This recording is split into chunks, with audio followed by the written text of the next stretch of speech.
Good evening, everyone. My name is Jim Gazzard. I'm the Director of Continuing Education at the University of Cambridge. And I'm joined this evening by my colleague, Emma English, who will introduce herself in the next section of the talk. I'm delighted that you can be with us this evening to talk and we can listen and answer your questions about our science and medicine and healthcare programs at the University of Cambridge Institute of Continuing Education. Right, next slide, please, Matt.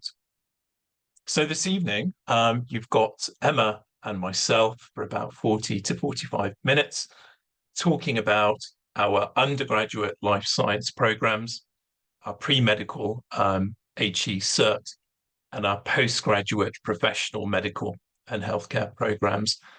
And as mentioned, we'd be happy to answer any questions.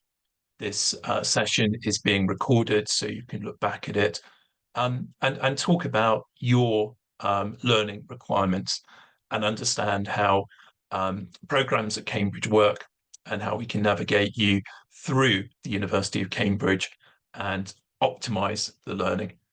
So later on this evening, there will be specific programs at 7:30 on the PG Cert Clinical Research, Education and Leadership, CREL, as we refer to it, and the UG HE Cert in Pre-Medical Studies.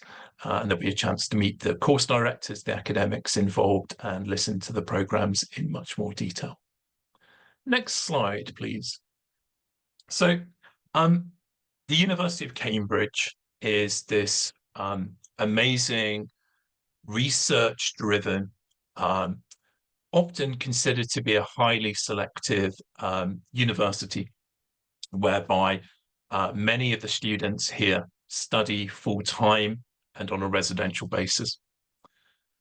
So it's important that we really think about how Cambridge can be accessed for part-time learners who are midlife, often mid-career, seeking to change career or accelerate their particular career paths, and how we can make the university work effectively for learners who the literature refer to as non-traditional, but I refer to them as adult part-time learners.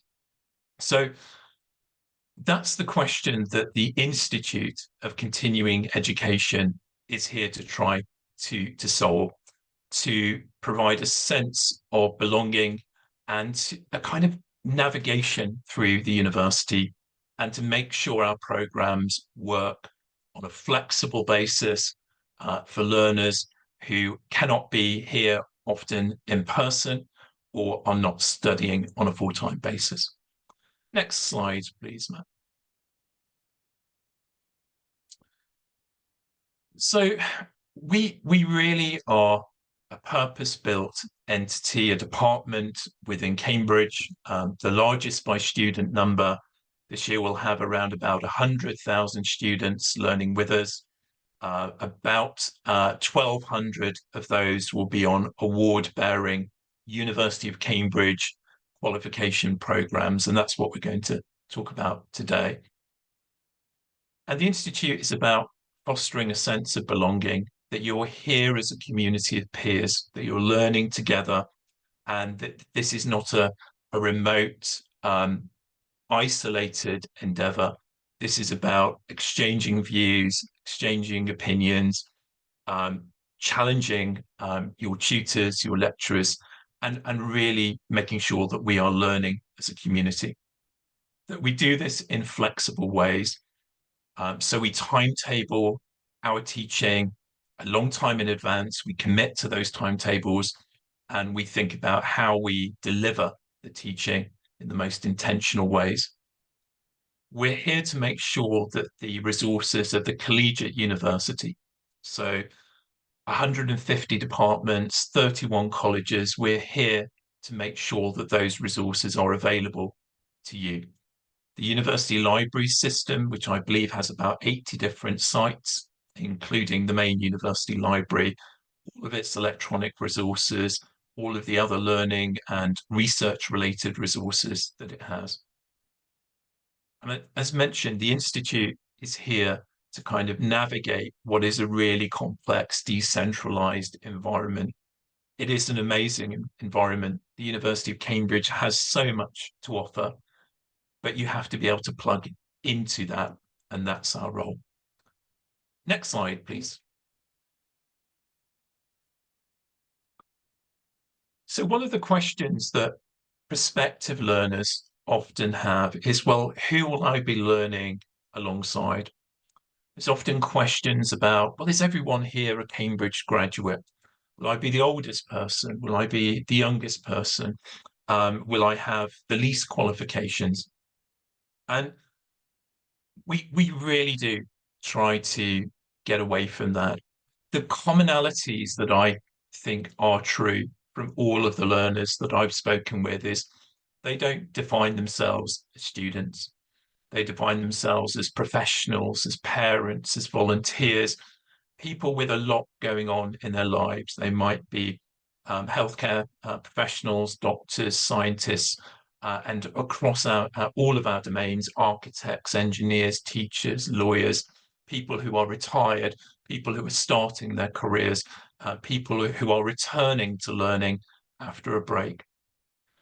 And what we like is that they bring all of their prior learning experiences with them. Some people will have had a negative experience of school or university previously. Some will have had a really positive experience. Some will be learning as part of their work. Some will be learning as part of just personal interest. And we want to try to take all of that substrate, all of that experience into the classroom. All of our learners, the one consistent thing I hear is they're really clear about why they're learning. As mentioned, that might be to accelerate a career, get a promotion, change that career pathway, rethink their lives, their professional lives, think about learning to make networks and connections. We are a global community. This year we have around 100 nations represented in our learner base, and we encourage everyone to bring their perspectives wherever they're based. We want to hear about their culture. What is it like to be a doctor in a country that we are unfamiliar with? What is it like to try and change a career in a setting that we don't understand? And it is that interaction that we can then help build understanding. So the curriculum is important, but it's how it's all glued together. And our learners are really, committed to their lives, their families, and learning as an enriching part of that. Our youngest student this year is 18. Our oldest is in their 90s. The variety is here. So please don't be worried about not being from Oxford or Cambridge. About 5% of our students are from Oxford and Cambridge, 95% are not. About 15% of our students have never been to university before. Over a quarter of our students don't possess a degree. We are here to meet learners where they are at. We want to be respectful, we want to listen, and we want to understand what your learning objectives are. And that might be to get your consultant role as a doctor, or it might be to start your journey as a geneticist, a molecular biologist. It might be thinking about going to medical school on our pre-medical program. So we have lots of different learners and lots of reasons why those learners are here. And it only matters to us that we understand where you want to go. Next slide.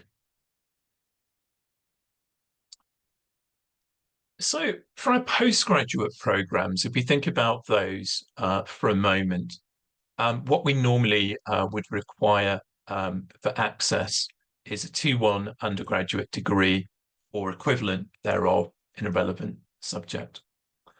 For our undergraduate level 4 programs, we are an open university. Many of our learners have a degree in other subjects, but some students have no prior further or higher education.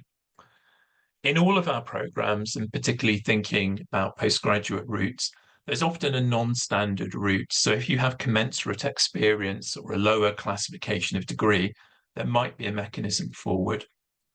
Obviously, some of our programs are professional training programs, for example, for medics, and you will need to be a qualified doctor or healthcare professional. You will, in many cases, need to be currently registered. So please talk to us about the different entry requirements. It's our role to be flexible, but also we need to be realistic about what you will need to succeed on your program. On our postgraduate programs, nearly all of our candidates are interviewed. This isn't intended to be difficult or scary. What it is intended to be is a conversation, a dialogue. Your time and your money is precious. And we want to make sure that we articulate what we offer.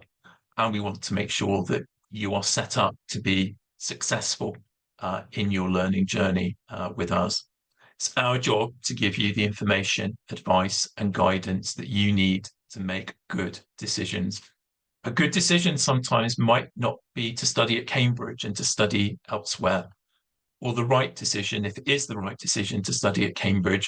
We want to make sure that that is clear and that our expectations and yours are set. The education and training that we offer at Cambridge is intellectually rigorous, it is demanding, and again, it's important in the application phase to have honest conversations about that. All of our undergraduate and postgraduate courses have a rigorous English language requirement if English is not your first language. That's because we hope not to teach all of the time from PowerPoint slides. This isn't about didactic teaching of expert to novice. This is about conversations. This is about questioning. This is about challenging the teacher, the tutor, the lecturer on his or her views, the research that they're doing, the teaching that they are conversing around. So once we never point at a student and say, well, what do you think? Or whatever, we need you to be able to engage in a dialogue and also in academic English and technical English. And the courses move at pace. So English is a key requirement. Next slide, please. Another very important question, I feel, particularly learning professionally, learning as an adult, is who are your teachers? Who are your faculty? And I guess the difference is really from school or from undergraduate learning is that the faculty are there as peers. They're there as part, yes, as experts, but also their learning journey too. I really want them to be facilitators and guides. I think one of the unique things about Cambridge is it's not that we always have the answers, but I hope we will be in conversation and asking questions of one another to really think about the learning and the knowledge and the skills and the behaviours that we need to exhibit. So the faculty are not there as didactic teachers or imparters of knowledge. They're there as guides and facilitators. Some will, of course, be university-employed academics and or researchers. Some of the faculty will be other academics from other universities or research institutions. In many cases, around the professional programs that we run, for example, in postgraduate medical education, they will be expert practitioners themselves with their own patient load, engagement with service users. They will be in the clinic and talking to you about their experience, as well as asking you about yours. And often our tutors have been through our programs before. We believe in this novice to expert trajectory, and it's great when students return as practitioners and then as academics and experts. And we believe in that cyclical form of learning. So our faculty, we work with about 30 salaried academics and about 300 panel tutors, sessional lecturers, to give a diversity of voice, of thinking, of challenge. It's not unusual for two academics on our courses, um, partly by design, but partly because research and knowledge is always contested. They might have difference of opinions. And what we're interested in are those grey areas and how we resolve those and how we articulate those differences. Um, so it's important to us that our faculty reflect our learners and have opinions and voice and often differing opinions. Next slide, please. I also want to be very open about the barriers to learning. And again, it's important that we have a dialogue in this prospective learner applicant phase. I'm worried about higher education. The courses that are offered by universities need to pass the so what test. What are your learning aspirations? What does the course really set out to do? What are its learning objectives? And when you complete the course, what will you be able to do differently? Think about, talk about, present, challenge, research, whatever your aims are, it has to pass the so what test. And that's what we're thinking about all of the time with all of our courses. Are they contemporary? Are they high quality? Are assessment modalities authentic? You know, why ask somebody to write an essay when they're never going to write an essay in their professional context? Would it not be better to do a portfolio or a presentation? Are we challenging our learners? Time is another thing that I would like to talk about. A master's program is notionally about 1,800 hours of study over a 2-year cycle. There will be times when you will be using your annual leave, weekends, when everyone else is going out and enjoying themselves, you will be there studying. This is a serious endeavor. Our undergraduate certificates will notionally be about 600 hours over a year. They will be interesting and fascinating, but they will be engrossing in terms of your time. And you need to talk to your employer, your family, other stakeholders, and to be forthright about the time that you will need, whether you have that space. Cambridge doesn't give away its qualifications. To earn a Cambridge award is an amazing thing, and it will transform your thinking and approach to a discipline or a professional area. But it's not a given that you'll succeed. We mark our assignments to a scale. We have high standards, and we work with you to support your success. But you have to invest the time and the effort. Well, I guess the taboo is well about money. Some of our courses, our award-bearing courses, are in the £3,000 range.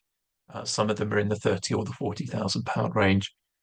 Some of them may be facilitated by your employer paying, but most people will be paying themselves via a loan or by direct means. We can talk to you about payment plans, and we can be very clear about what these courses cost. But you have to think about their affordability to you and whether you think they represent value for money. We try to be amongst the most competitively priced courses in the market. That is a stated aim that we have as an institute of continuing education. But these courses are serious money, and we appreciate that. So please talk to us about the funding if that's an issue. Next slide, please.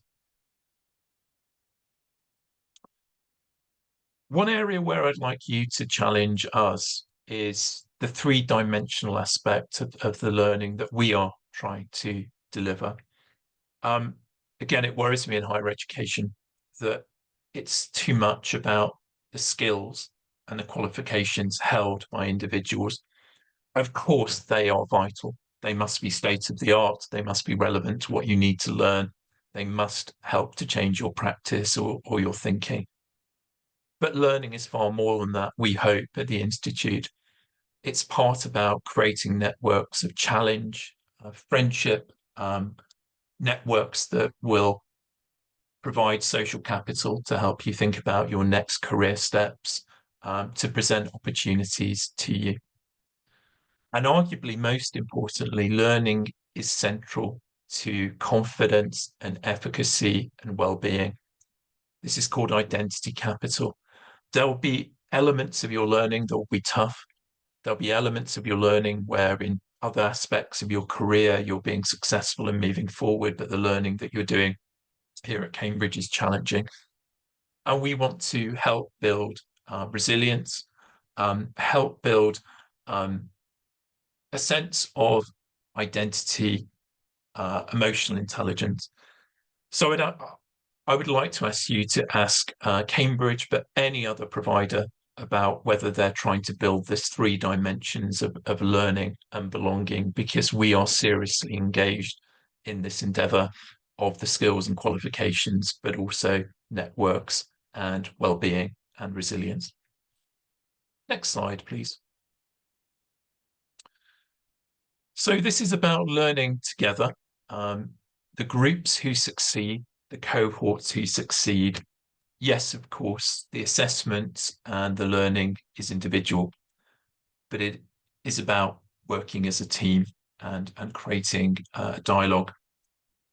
One of the things we try to foster, and again, we are concerned about, is learning to disagree with respect. All of these echo chambers you find on certain newspapers, online, etc., whereby we write and say things as keyboard warriors that we wouldn't say when we're together and learning.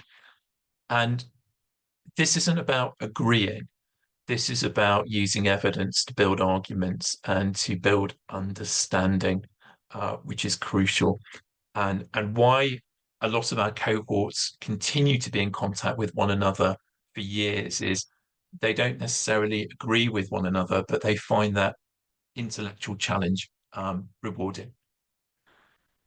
It's tough as an adult to learn that what you thought you knew or what you were taught 15 or 20 or 30 years ago is wrong. And sometimes when you look at the evidence again and you start to relearn, it can be challenging. And what we want to try to create is a tolerance of ambiguity. We know this is crucial in learning, an openness to change. That can be tough, particularly for senior people who are well established in their careers. And most of all, what we are hoping to do at the Institute, and with all of the resources that Cambridge can bring to bear, is to ensure that you are a lifelong learner. And by that, I mean taking informal opportunities to learn, formal opportunities, qualifications, engaging with any and all learning and reflection and personal and professional development. So again, when you're talking to us or any other provider, I would challenge you to ask them or us about these other opportunities that we are trying to create. Next slide, please.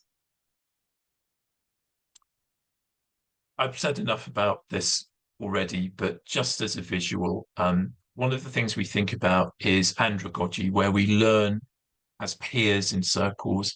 Malcolm Knowles came up with this theory. There's a lot of interesting literature on it. There's much of a critique about andragogy as there is support of it. But it is a principle whereby everybody brings their learning, their prior experiences into a classroom, and we share those as part of the learning that we work towards at Cambridge. Next slide, please. A big deal, I think, at all universities, at all career stages, is this psychological concept of imposter syndrome. Should I be on a postgraduate course? Should I be on an undergraduate course? Do I deserve to be at Cambridge? The issue with all of this is imposter syndrome is not your problem. It's my problem and our teaching colleagues and our administrative colleagues' issues. We need to make sure that our learning environment is welcoming, is respectful, is listening, I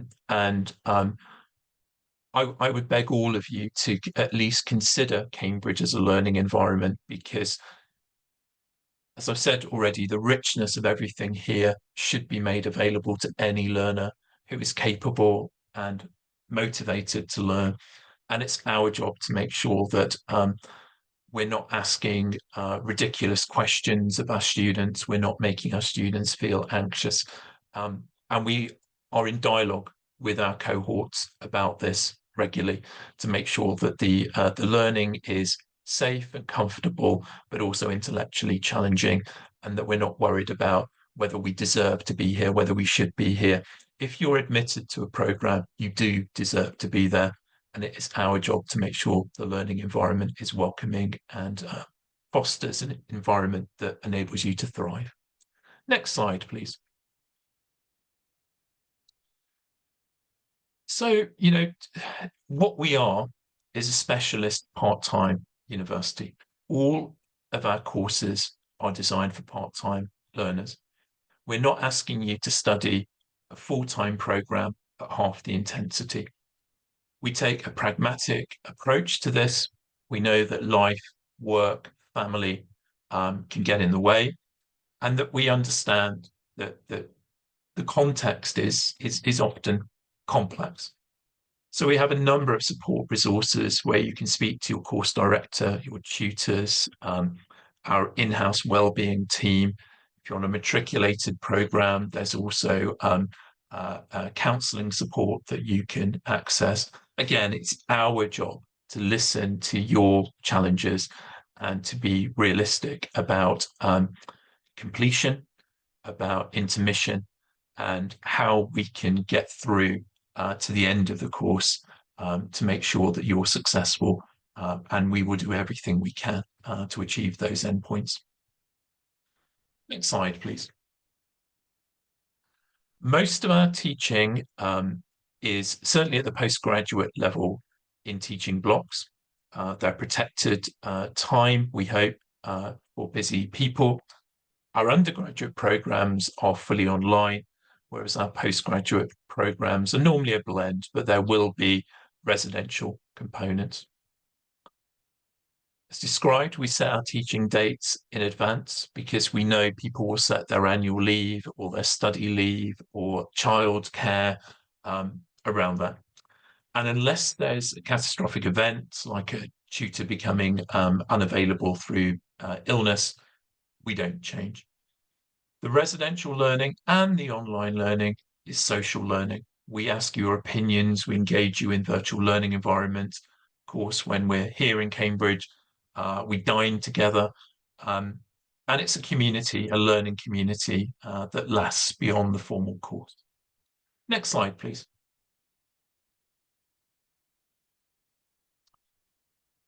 So Master of Studies, an MST, is a 2-year matriculated program resulting in a University of Cambridge award. It provides you with all of the access that you need to departmental resources, university library, etc. And there will be a college component to it. A matriculated program has this additional world of networking, of learning resources, of intellectual challenge. Next slide. Non-matriculated courses are really about working in the state of the art, in the here and now, in a purposeful 1-year environment. They're not matriculated, so there isn't a college domain, and this goes with our undergraduate certificates as well as our postgraduate certificates, postgraduate diplomas. One of the advantages, however, of this is the tuition fee price, so it's more accessible. But often there might be a route here from non-matriculated to matriculated, if that's what you're seeking. Next slide, please. So just to wrap up now, I hope I've explained a little bit about how the Institute of Continuing Education helps part-time adult learners, whether starting out in higher education, whether changing careers, or whether enriching their current career path with professional programs. We bring the resources of the University of Cambridge, colleges, to those learners And we do it in a way that is designed for part-time learners rather than taking bits of a full-time program. And we do it in a way where we're asking you to bring your experience, your personality, your views into our classrooms as a peer. Next slide, please. So to conclude, a community of learning for adult learners. We're here wherever we can to present access routes to a Cambridge education. We have this richness of learning resources, and for matriculated courses, a college element. We have practitioners and academics as our teaching faculty. And we have a range of courses in science, medicine, healthcare, technology that result in a Cambridge qualification.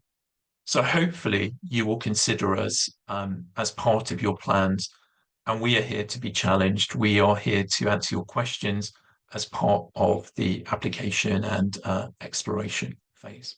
Next slide, please. So that's it from me. Thank you very much for listening. And now Emma will talk in much more detail and far more articulately about particularly the medicine and healthcare and life sciences programs that we have to offer at the Institute of Continuing Education. So Emma, over to you. Thank you, Jim. So welcome everyone this evening. As Jim says, I'm Emma English, and my role in the Institute of Continuing Education is to look after the portfolio of programmes that we have that are medicine and health and life sciences. And it's quite a broad portfolio. My background is in both life sciences and medical sciences. My clinical training as a clinical biochemist helps me understand what's needed and what's contemporary for these courses, but also means that I can have a good oversight over the type of provision we have so that we keep it contemporary and keep it to what the future needs of our learners are going to be. So next slide, please. So I'll start with our undergraduate programmes to give you an overview. It's, as Jim has said, it's open access to our science programmes. All of our students are very, very diverse backgrounds. And our aim is to introduce concepts and facilitate an in-depth and predominantly self-directed study, but with supported learning and face-to-face sessions and discussion sessions online. So all of our undergraduate provision, bar one course, which I'll come on to, is entirely online, but we have a mix of what we call synchronous and asynchronous teaching. So there are opportunities to actually speak face-to-face with our tutors online. We do say that we don't necessarily need any prior experience for our certificate or diplomas, but it does often help. So if you're considering one of our diplomas in the sciences and you haven't studied sciences before, you might want to look to see if we've got the certificate level first. And if we are offering it that year, consider that one. Or if you are looking for science in general, consider a different certificate, because you don't have to follow a set pathway of how you undertake the study with us. It's your learning journey. It's up to you what you want to do and what your selections are going to be. So when we do say, please consider what science background you've got for the diploma level study. The other thing with the diploma level study is that we do ask that you've got some evidence of having studied at level 4. That doesn't mean to say you've necessarily been to university, but it does mean that you can demonstrate to us that you have got some experience of what level 4 study is, which is equivalent of our undergraduate first year. Like I said, we teach using Zoom and supported by a virtual learning environment, and all our courses, bar one, are online. Our applications are all open for the courses that we have available this year, and our closing date is the 9th of September. We do encourage people to apply earlier rather than later and not leave it to the last minute deadline. A couple of reasons is if your application has any additional requirements that we need to check with you, it gives us the time and the time to facilitate that. But also, if we fill a course, then we will close the applications for that course. So if you are thinking about something and you want to go ahead with an application to one of our courses, please don't leave it till near the deadline. Think about starting that application now, so you can engage with us and our enrolments team to make sure that you've got all the information that you need for that programme. Next slide, please. So first I'm going to talk about a pair of courses that we have in infection and immunity. So we've got a certificate in immunology and a certificate in infectious disease. And they run, at the moment, they're running in alternate years. And the one that we're going to be running in 2024 is the certificate in immunology. If you study both together, each one is 60 credits, then you can combine them for a undergraduate certificate in higher education, infection and immunity. And the infectious diseases module covers the main infectious disease elements: viruses, bacteria, parasites, fungi. And the immunology module talks about how we adapt to these diseases and how the immune system protects us in health and what can go wrong with the immune system and cause disease. And there's a specific focus on cancer immunology as well. So the two pair very beautifully together. So if you sit one, you might want to consider the other and combining it into a certificate in HE. Next slide, please. So another offering that we have is in genetics. We have both a certificate, undergraduate certificate and undergraduate diploma in genetics, and it covers the core concepts in genetics and molecular biology. So the certificate level looks at DNA and what is DNA and how is our genetic information processed. And the diploma looks more about how we manipulate molecular biology and apply it to plant and microbial genetics.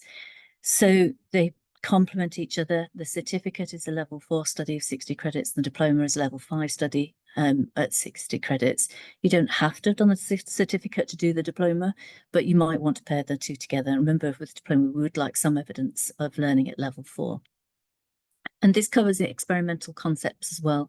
So remembering that it is online, although we go through experiments and practicals, these are done virtually. Next slide, please. Another offering we have is evolutionary biology, both again an undergraduate certificate and undergraduate diploma, each 60 credits. In 2024 entry, we're going to be running the diploma. The two complement each other very well. And they also work well with the genetics module. So if you're thinking, oh, I'd quite like to do some level 4 learning, but I'd also like to do some level 5 learning at the same time, why not consider putting the genetics module together with the evolutionary biology module? And the evolutionary biology modules cover some quite big topics. So, Darwin's theory of evolution, introductions to plant and human evolution, and how we research evolution. It's always quite a tricky subject to consider, is how do we understand what happened in the past? What research techniques do we have for understanding that? And then the diploma level looks at early evolution and multicellularity and kingdom building. So how it is that we move from single cellular organisms through to complex multicellular organisms. Next slide, please. We also have a brand new course. This is new to us. It's the first year that we're going to be running it. So other courses have been running for a number of years, but this one is brand new. It's a certificate in ecology and conservation. It is very contemporary as a course, especially with global positions at the moment and global interest in ecology and conservation. So it looks at ecological principles and ecosystems and functions and services, but it also looks at contemporary topics like climate change, biodiversity loss, and it evaluates management and conservation strategies. So it looks at what is ecology, what are the big issues, the big ticket items that we've got at the moment in the field of ecology and conservation, and how might we manage them, and critically reviewing those management techniques so that we understand not just, ways of doing things, but which are effective and which settings I might be affected in. And be able to draw on ecological theory to justify practical solutions. So what we're doing with this course, again, is it's not just about knowledge from a sort of understanding perspective. What we want for our students across all of our courses is for you to build skills. So we have knowledge, what will I learn, but also skills. What will I be able to do at the end of this course? So can I apply that learning? How do I apply that learning? Can I take my learning into another course or into a work setting? How is it that this course is enabling me to learn information, but also apply and develop critical skills that are transferable in many, many disciplines? So good data handling and analysis practices. Some people say, well, I'm not sure about data handling. It sounds complicated to me, but really it isn't. And the courses like this, it's really important that we give you a broad set of skills. Sometimes we learn skills in courses we'd never expected to learn, and we're using them years and years later in our practical life, our work life, our home life. So these courses are not just about what you can draw out of a text, but they really are about practical application and skills for the future. Next slide, please. We also have an advanced diploma course. So the advanced diploma course is part of a wider course provision at ICE, and you can feed into the advanced diploma course from a number of routes. But I want to particularly highlight that there is a science route into our advanced diploma course. So if you really want to do some level 6 learning, maybe you've done a couple of our certificates already at level 4 and level 5, and you want to come into the advanced diploma, there is a research in the sciences route in the advanced diploma. I have a couple of students that I'm supervising at the moment doing really interesting projects looking at the evolution of COVID variants and designing studies of how you might track those and what kind of information we want to do and why we want to do it and how that influences healthcare in the future. So this is your opportunity to really get to grips with a topic that you're interested in and that you want to pursue a deeper learning and understanding of. And again, our aim in this is to give you critical analysis skills. So when I read a research paper, how do I know what I'm reading? How do I know how to interpret that? What's it telling me? What skills am I getting from this? So at the end of the advanced diploma, you should be able to read contemporary research literature and actually be able to understand how that fits into the bigger health picture. Next slide, please. So this is the one course that actually breaks the mold a little bit. It is an undergraduate course, but it's different in two aspects. It's our one and only full-time course in the STEM arena, and it is also a blended course. So we actually have online learning with our tutors. We have asynchronous learning, so learning where we give you pre-recorded videos and activities, worksheets, case studies to do.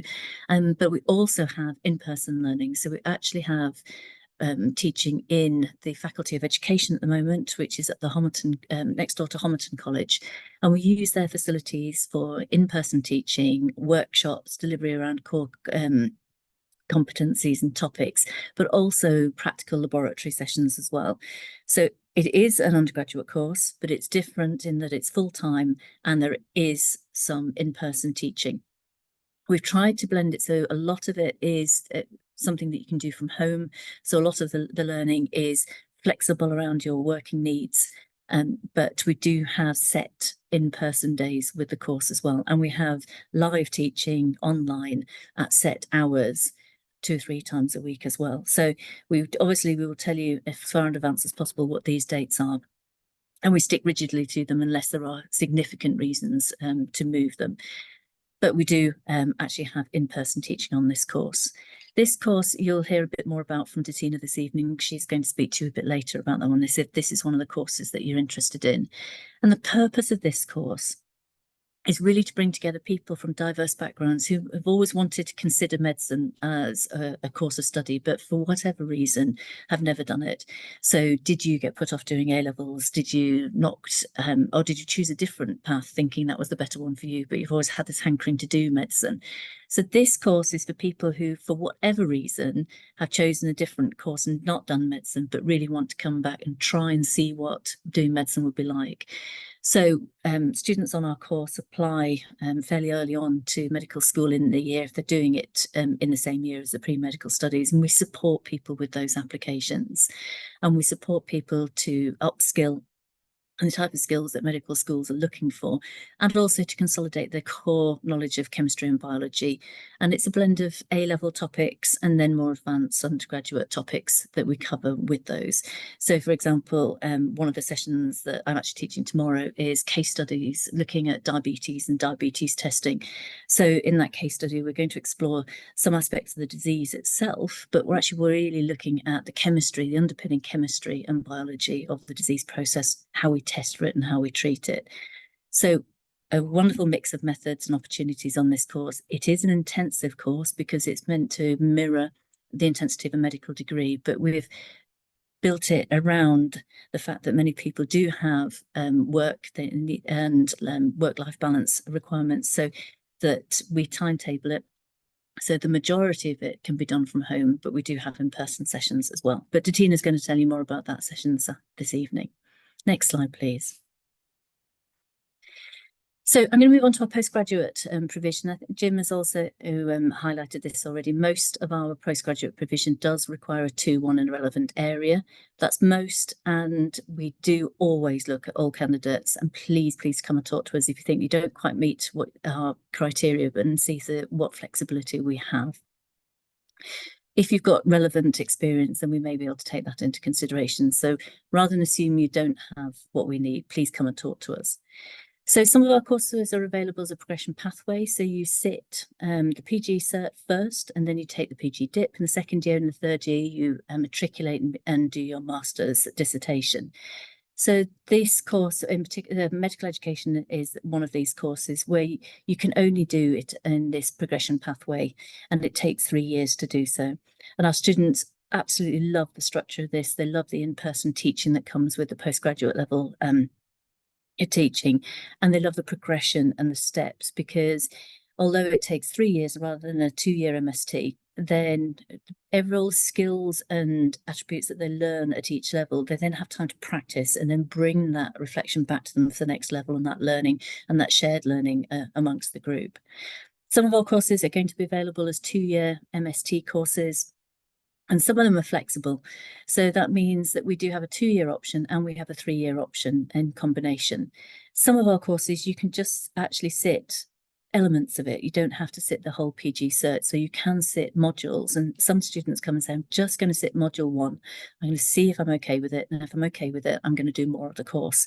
And some of our programs have the flexibility to do that. Next slide, please.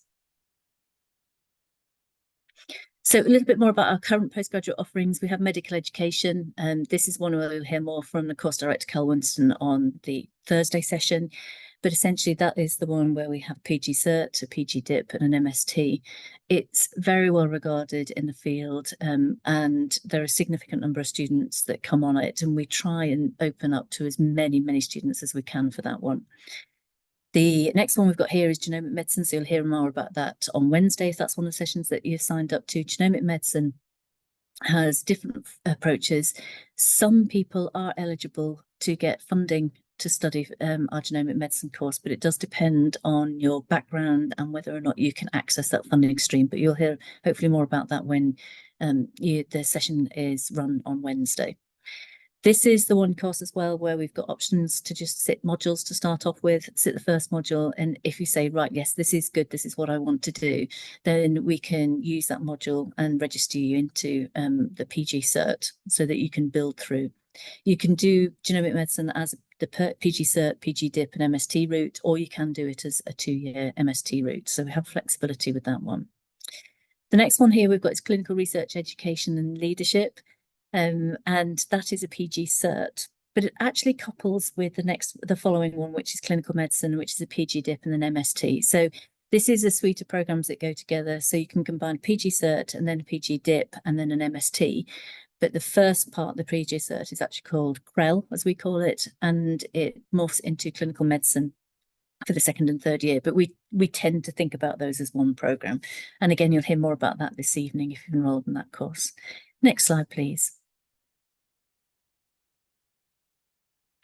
So how are our postgraduate courses delivered? So I said before, our undergraduate courses are entirely online apart from the pre-medical studies. Our courses for postgraduate are part-time, and they're a combination of face-to-face sessions online and in person. And the in-person sessions will require attendance in Cambridge. That might be Madingley Hall, which we've got a lovely picture of here, or it could be in the clinical school in Addenbrooke's Hospital, which is where I'm sat at the moment. And it really depends on which course it is and how we're teaching it and where we're teaching it. So we use a combination of different venues. Could be Madingley Hall for residential week or weekend, or it could be in the clinical school in the hospital here. So it really does depend on which course you're on as to which location it's going to be. And we can give you information on which locations we're likely to be using for any given year.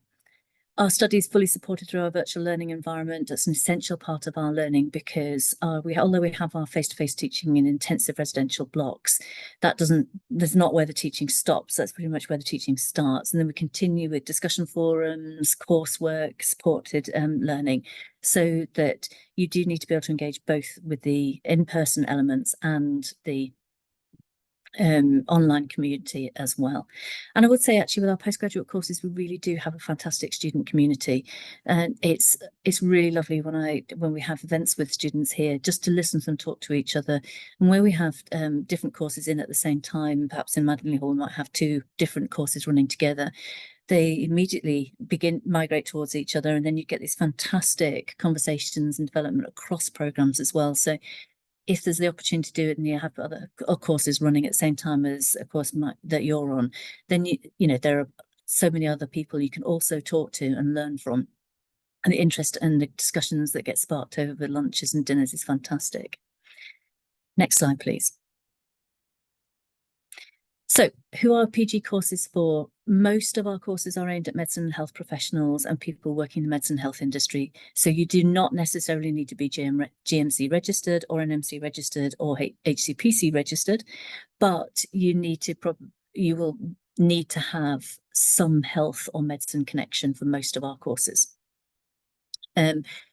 That doesn't mean to say that we only open to medical doctors. We're absolutely open to all health and medicine backgrounds and people who work in the medicine and health industry who want to do our courses from a different perspective. So we have inquiries around genomic medicine, for instance, from a very wide range of people who work within the health industry, people who are looking at future health provision, health service management.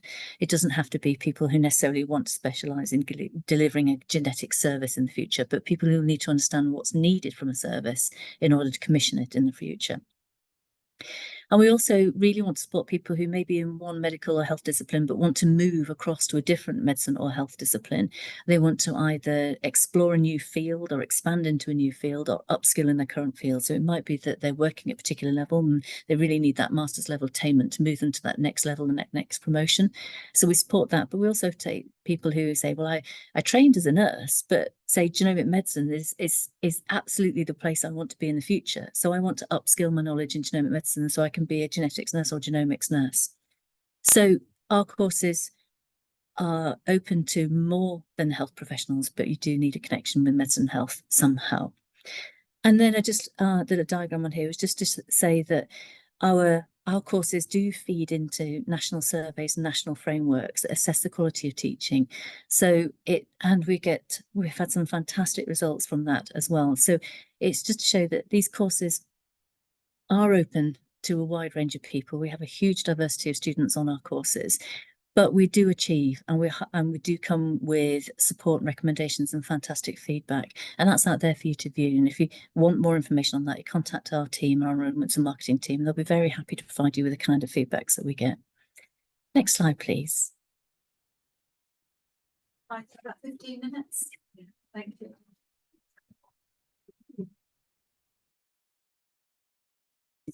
So, questions and answers session. Thanks, Emma. And Matt, I don't know if we have anything in the Q&A yet. Could you just let me know? I'm afraid we don't at present. So my advice would be that if any questions do come through for people after the fact, they send them to us, please, at inquiries@ice.cam.ac.uk. I'll include this information in the follow-up email that will come with the recording of this session. Thank you very much, both. Thanks, Matt. I just wanted to thank everyone who's listened this evening. Again, and you know, based on Emma's comments and mine, if there's anything we can do to answer a question, to talk to you about your prior learning, your finance, what you would expect from a Cambridge experience. I know a lot of prospective students are nervous about Cambridge because of the reputation it has. Again, we'll be very honest with you about admission to a course, but also how we would support you to make you feel part of Cambridge and to get the very best from it. So I just wanted to wish you all of the best with your future plans.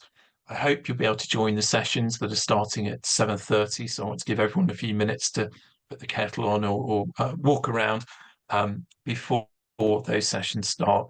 But we very much hope that we see you at the Institute of Continuing Education in the future. And thank you for listening. Have a good evening.